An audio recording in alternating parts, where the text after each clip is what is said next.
Perfect. Hello, everybody. Thank you for joining us. This is Rory again with Chainlink. Really exciting kind of AMA that we have today. I'd like to welcome David Leibowitz.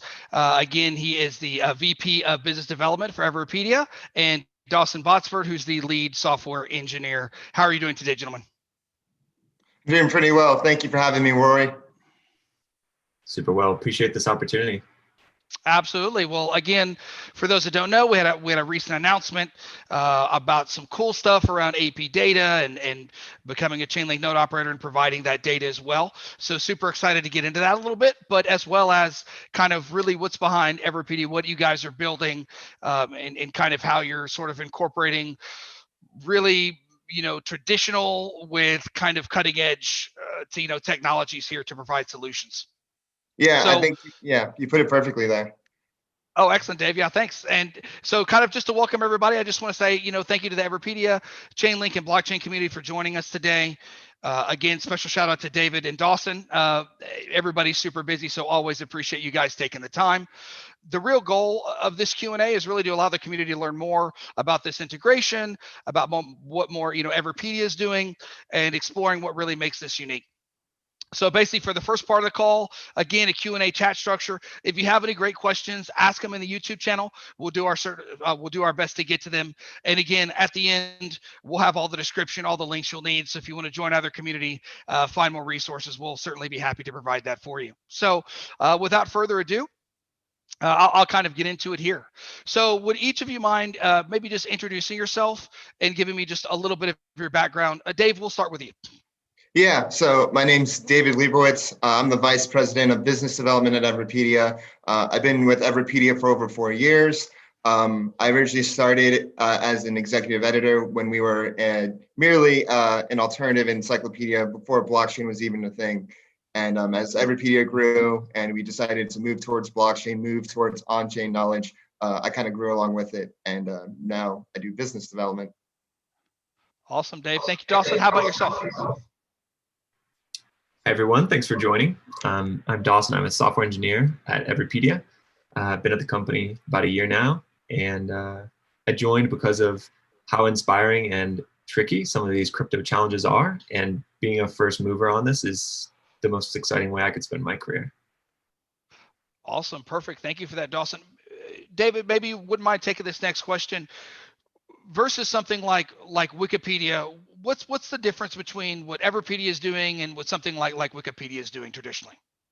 Yeah, well, I like to think of Everpedia as kind of like not just a supplement to Wikipedia, but like more of like the next generation of encyclopedias.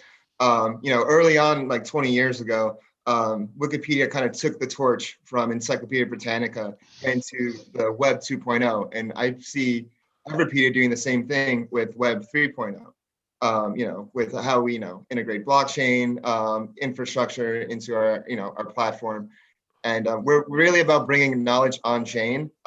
First, it was user-generated knowledge with our encyclopedia, and now we're bringing verified sources on chain, and our first being AP, and that's the main reason why we're building the Oracle and we're using Chainlink to do so. Awesome. Thank you so much for that. And I guess, Dawson, throwing that to sort of the technical side, versus a traditional Wikipedia and kind of what Everpedia is doing with blockchain, would you talk a little bit more about what makes that unique? Absolutely. So the model that Everpedia uses is very unique in that we're leveraging the blockchain solutions we have available to create a democratic knowledge source. And it's verifiably democratic as well. That's what's really intriguing about these open source blockchain solutions. You can view online the history of an article, its edits, its approvals, its votes, and the entire history of it is there forever. We find that to be the best method to bring true knowledge onto the internet and onto the blockchain. Awesome. Perfect. So basically almost like social proof that can be that can actually be verified on chain. Exactly. Perfect. Yeah, it removes kind of that trust layer of, I think traditionally with Wikipedia, there's random stuff sometimes on there, and you wonder, how did this get on here? How did someone approve this edit? This doesn't make any sense.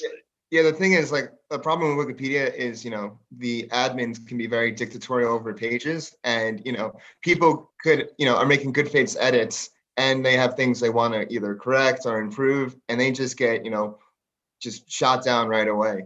And they don't really, there's no really system to get around that. You're at the mercy of this kind of centralized system. Meanwhile, with Everpedia, the way that it's set up, with the IQ token, and everything, and how the community votes on pages, it's a much more democratic and much easier not only to make edits but actually to create new content. And that's what I love about Everpedia, is how I like to think of it as like up and coming wiki of culture. And a lot of things that we specialize and get traction in, we really blow up in. For example, cryptocurrency. This week alone, I'm not sure if you saw, but Cardano was having problems with Wikipedia. Wikipedia shut down their page, and we obviously have Cardano's Everpedia page, and Charles Hoskinson, and the Cardano community really appreciated that, and was sharing it far and wide. Awesome. Well, that's good. It's always great when you talk about these concepts and you have sort of like that proof of the concept having value, right off the bat, where there's a dispute. A community of hundreds of thousands of people likely on the Cardano side kind of throwing up their hands. And then here you have this alternate resource, which they can do what they need to do, and their page does stay up. Yeah, exactly. Perfect. So I guess that sort of transitions nicely, Dave, into kind of Everpedia and sort of how do you see DeFi and how do you see, these things kind of working in this space? What are your opinions on some of this stuff? With DeFi, as I like to think of it like this: if Bitcoin's magic internet money, DeFi is magic internet finance, and it's a whole new set of tools and primitives that either weren't possible because of TradFi or just bringing TradFi on chain. That's how I really view DeFi, and Everpedia, we're building different products and platforms to be in that space. We have a prediction market that's been live for around a year. Predict. That is the biggest prediction market on EOS. We have tens of millions of IQ of open interest on that alone. Just like a lot of prediction markets, our presidential election prediction market's really heating up. And, a lot of people in the EOS community are really excited about it. And, with the ease of use of it, there's no transaction fees on EOS. So it's pretty, people can, go exit and open positions pretty easily. So we're really excited with how the traction for Predict is going. Awesome. Yeah, that's great. I know that prediction markets have always been something I think have been everyone kind of got. I almost will say early, but there's a difference between this makes sense and executing. Yeah. Actually making something that people can use easily, that people can make predictions, that people can trust. When someone creates something or writes something, it's going to be settled. Things like that. Exactly. Perfect. And I think Dawson, kind of throwing that DeFi maybe back into you as a developer perspective, would love to just kind of, how do you sort of see this space evolving as someone that's building or kind of a builder behind it, and what it maybe enables or allows you to do that traditional finance wouldn't? Oh man, it's almost describing like the question of why is blockchain interesting, in that there's just hundreds of answers. As a developer, for me, the fact that there are hundreds of answers is actually the exciting part. So it's the speed of development that's currently happening. The fact that every week you can check Twitter and get new inspiration for something that someone's just invented. And the idea of fitting within that block of innovation somehow, helping take us one step further as humans trying to figure out this whole digital money thing and digital finance, and just all of this being decentralized, I feel like takes all the ideas that we built up since the 50s and 60s when the computers were getting more popular to now be an entirely different model. So the fact that we don't know what's coming next is what's exciting about what's coming next to me. Yeah. Quite meta. It's like the story's being written and we're all writing it together. Absolutely. It's definitely an age of exploration. And I think just like any exploration, you're amazed by what you see. There's obviously pitfalls. People get kind of lost along the way. But I always think it's kind of a great time when you're in there. You're like, I think things are being created today that are going to impact us, for years and years to come. And maybe the next greatest thing isn't out yet, but it could be tomorrow. And that's the, I think that's always really cool that, we could talk about this stuff all day, every day, just kind of on this topic of what's being created, what's being enabled, mistakes that are made along the way, people correcting those mistakes, and that it's kind of done in a permissionless way. Anybody can really participate. Yeah, definitely. So getting into transitioning sort of into this, integration and this announcement here with Chainlink, Dave, and I'll go ahead and lead with you. Would love to kind of get an understanding of what the significance of this data, from the AP is here, and kind of what's really going on. Yeah, so the AP has been calling American race calls since 1848, every presidential election since. And since then, they've built out a huge infrastructure. They call around 7,000 races for each election cycle. And, they have employees all over the country. Like, it's a huge process. And what's really significant about this is it's the first time ever that they're going to cryptographically sign this data and put it on the blockchain for smart contracts to access. So it's really exciting to be a part of history in this manner. And AP is the gold standard in this. This is what Fox, NBC, all the news organizations, whether around the country or around the world, they use AP's data. And so it's really significant. It's really a big deal. Yeah, I definitely agree. Until I was kind of looking at this myself, I didn't realize, how big this was, kind of on the surface, and then you really dig down in there. I guess, Dawson, throwing that to you, David mentioned them kind of cryptographically signing that. Would you mind maybe just a basic explanation of maybe why that's significant in terms of kind of blockchain and what the AP is actually saying by doing that? Absolutely. So Dave made a good point in that this is the first time that not only are we having election results on chain, but we're having verifiable results on chain. And so the difference there is that after the election's over, any smart contract developer could go publish certain results on chain. But the thing is, with the anonymity of the blockchain and the verification systems, in that there aren't any natively within Ethereum, there's no way to validate that those would be the actual election results. And what we are bringing to the table in this partnership, together with Chainlink and AP, is we take this Associated Press data feed, and it is verifiably the Associated Press. And the way that works is that we are creating the smart contracts together with AP. AP will be publicly declaring within the next few days here what their smart contract address is. They say, we are AP, here's our Ethereum address, and then this is our public Oracle address. So we're going to have both a Coven and a mainnet Oracle for developers to test out first. But with that said, you can cryptographically verify right away that that is who they say they are. And we believe that that additional verification brings a lot of validity to these results. Absolutely. And I mean, I think that goes back almost to, David, you talked about, the prediction market, that your team has created, and, that data has to be trusted, obviously, when settling things. You could imagine this could, may or may not be a tight election, but we've definitely seen tight ones before in the past where I know that data was questioned, to be frank. Recently. Exactly. And I know this isn't a solution for sort of, where all the votes counted yet, but what I kind of see this as sort of is that first step of saying the results have been cryptographically signed. You can create something based on that. You can go back and say, I trust the AP signed this, so what they said is the truth, is the truth based on their understanding. And then hopefully one day being able to take this and expand this to where, you've got things like pulling data directly from the polls themselves, from the various, polling stations themselves. I'd love to see it one day where you have a large group of people that could say, these are results I got. They match the results you have. They match the results the AP has.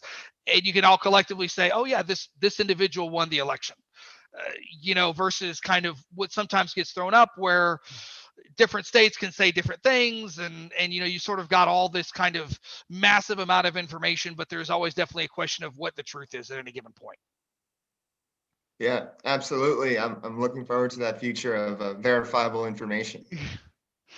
Perfect. So what I guess, throwing this kind of back to you, Dawson, what is the advantage of sort of this Everpedia and kind of Chainlink, relationship here from a technology standpoint? Yeah, I mean, it's hard to enumerate how many advantages it has to use Chainlink in this instance, in that there's a massive community already. There are folks who understand how to work with Chainlink nodes as smart contract developers. But there's also folks who already understand and know how to run these nodes. So this is from the Chainlink node operator perspective. These are two important parts of the ecosystem that are well established with Chainlink. You all have been publishing the price feeds now, sustainably and verifiably for quite a while. We understand that infrastructure is strong and it was worth partnering with you on that. And in addition, your developer advocate, Patrick, has been incredible to work with. So the support that you offer as a company for folks who want to integrate with Chainlink is bar none.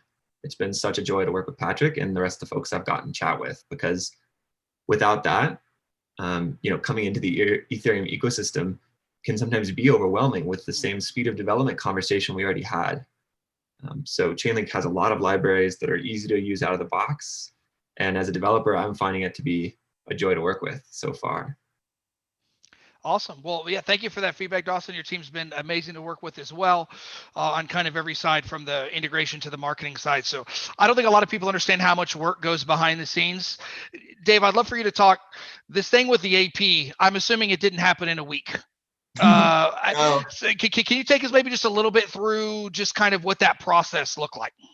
No, it took months. It took months of, talks, back and forth, answering questions, showing them the value in this collaboration, the scope of everything, how it's going to work out at a technical level, everything about it. Took literally months to get it together, especially with the election coming up. That's a pretty tight deadline, but everything works out, we got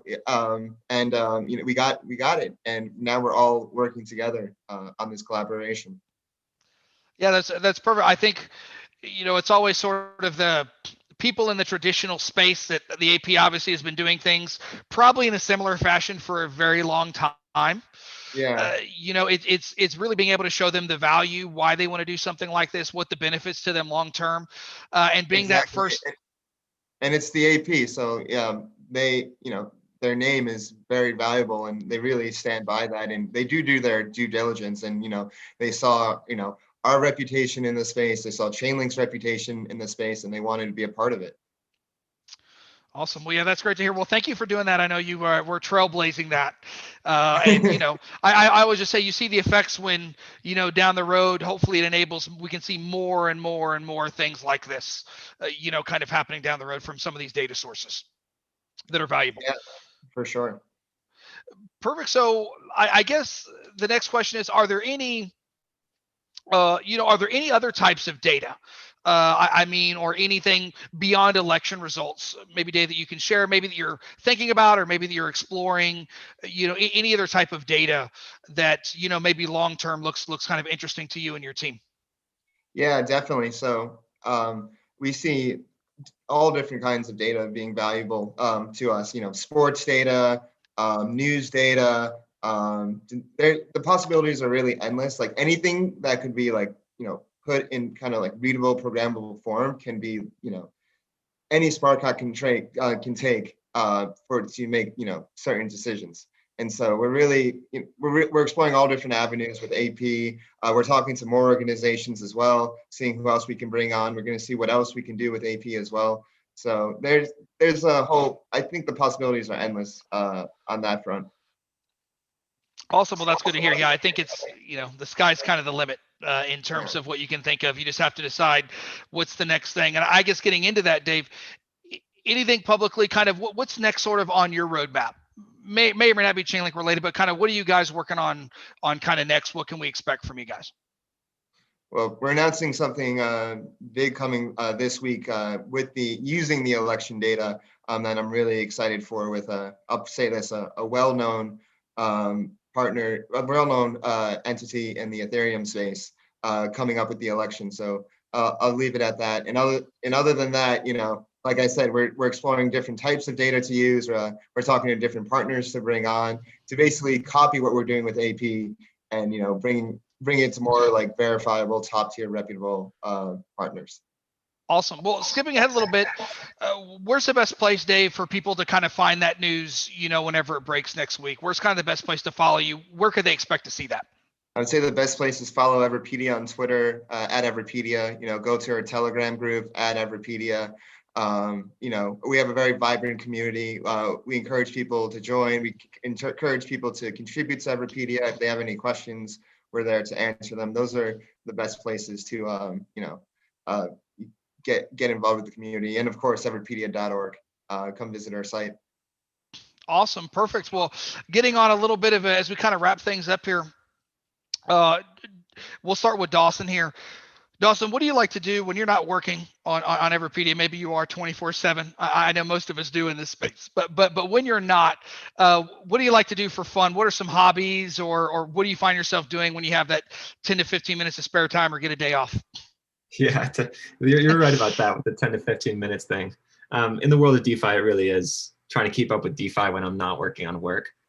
But that said, I do have a lot of outdoor hobbies. So as you can see up here, I've got a topographical map of Colorado, and I live up in the mountains here. So I do get out plenty. I was snowshoeing yesterday and skiing. So I like to take that break because, it can be intense to try to keep up with the news and develop both on the blockchain ecosystem.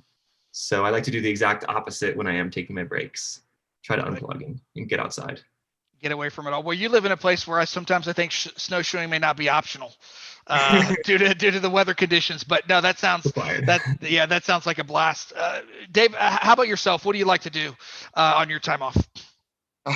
Well, over the past 4 months, I've actually been on a road trip around the country. So I've been traveling a lot recently. So I've been, doing a lot of hiking. I've been seeing a lot of old friends and stuff. I actually drove from Los Angeles back to New Jersey in 100 days in different spots. So there have been times where I've like pulled onto the side of the road in a random gas station in Illinois just to like do stuff with this partnership and stuff, trying to work from my laptop from a hotspot. But I'm one for adventure, both in the outside world and in the space. Very, very cool. And what a cool world we live in that you can do something like that. Yeah, You can travel the before we wrap up, what was your favorite or like any top places that you came across that you really enjoyed on your road trip? Yeah, I loved Salt Lake. Salt Lake was beautiful. Tons of great hikes, lots of space, especially coming from LA where everything felt like super crowded. But I really like Salt Lake. It's really just the Western US in general. There's just such natural beauty there, and it's just really, we're really lucky that we can just drive there. Absolutely. Well, you picked a great thing to do kind of during these times, kind Yeah. of hike and be out there and kind of explore things while we're Be outdoors. Yeah. be outdoors. I know why some of us feel like we're kind of stuck, indoors all the time. Well, Yeah. I wanted to say, first off, thank you very much, gentlemen, for taking the time. Before we leave though, Dave, Dawson, anything else you'd like to add, you'd like to talk about prior to us wrapping this up? I would just like to say thank you to the Chainlink team, all the Link Marines out there for supporting us. Literally, like you guys help really make this possible. Chainlink God, all the Chainlink people on Twitter for like really amplifying this announcement. You guys really made it the big deal that it is, and you guys recognize how big of a deal this is because this is Chainlink is known for price feeds, but now they're stepping out of of that bubble, and this is the first step towards that to all different kinds of data, and we're doing it in a huge way. So thank you, everyone. Awesome. Thank you so much, Dave. How about yourself, Dawson? Anything else you want to close with? Yeah, I would say this very similar thing. I'm finding the community so much fun to join, especially the developer community so far in Chainlink and Ethereum both. So thanks for being a welcoming group and for having good documentation to learn from. You bet. Well, we learn and always appreciate the feedback. It can always be better, as we like to say. So thank you so much for that as well. Well, gentlemen, it's been a real pleasure. What we'll do is at the end of this, again, we'll take a little while. We'll make some slight edits just to make sure it kind of starts and ends at the right time. We'll put all the links to both groups in there as well. If you want to find any more resources, as Dave mentioned earlier, it sounds like they've got some news going out next week. So make sure you join those channels, so you can be, kind of one of the first ones to see it and then kind of engage with it. So again, gentlemen, thank you again, kind of for working on this, on this integration. And I know it was a long time, kind of happening. Everybody worked on it. So I just want to say thank you to that. It's been a pleasure having you on today, and I look forward to doing this again sometime. Maybe as that next thing rolls around, we can hop back on and talk about that. Yeah, definitely. Thanks for having us, Rory. Thank you for the time.